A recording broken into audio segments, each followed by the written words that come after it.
राष्ट्रीय जगत vision news में आपका स्वागत है। मैं हूं आपके साथ मीना।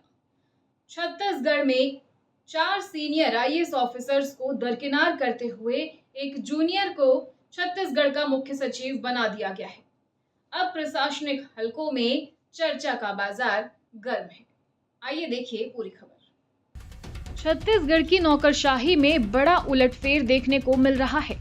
4 वरिष्ठ आईएएस अधिकारियों को दरकिनार कर 1994 बैच के विकासशील को राज्य का नया मुख्य सचिव बनाया गया है।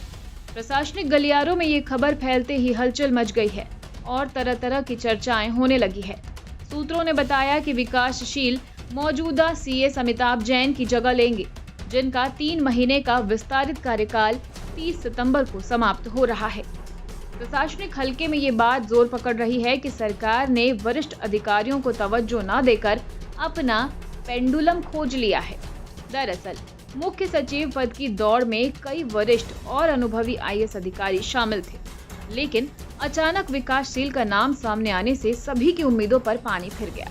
विकासशील पिछले 15 साल से केंद्रीय प्रतिनियुक्ति पर थे और उनकी वापसी को लेकर लंबे समय से अटकलें चल रही थी। वे एशियाई विकास बैंक में भारत के कार्यकारी निदेशक थे, लेकिन अब उनकी जगह एल श्रीनिवास को भेजा गया है।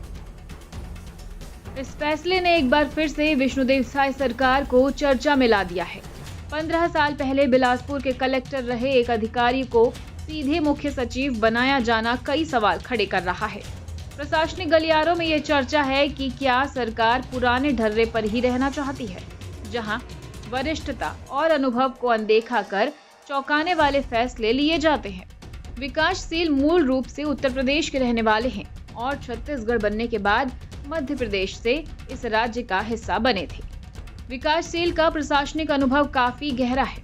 वे बिलासपुर और रायपुर जैसे महत्वपूर्ण जिलों के कलेक्टर रह चुके हैं। हालांकि उनके करियर में कुछ विवाद भी जुड़े रहे हैं।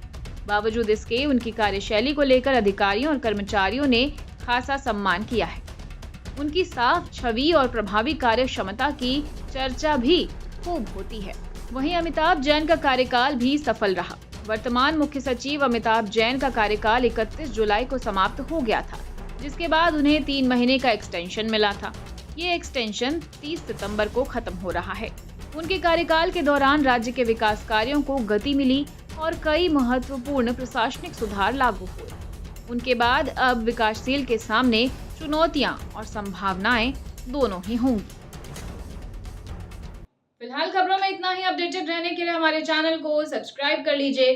नई खबरों के नोटिफिकेशन के लिए बेल आइकन जरूर दबाइए। नमस्कार।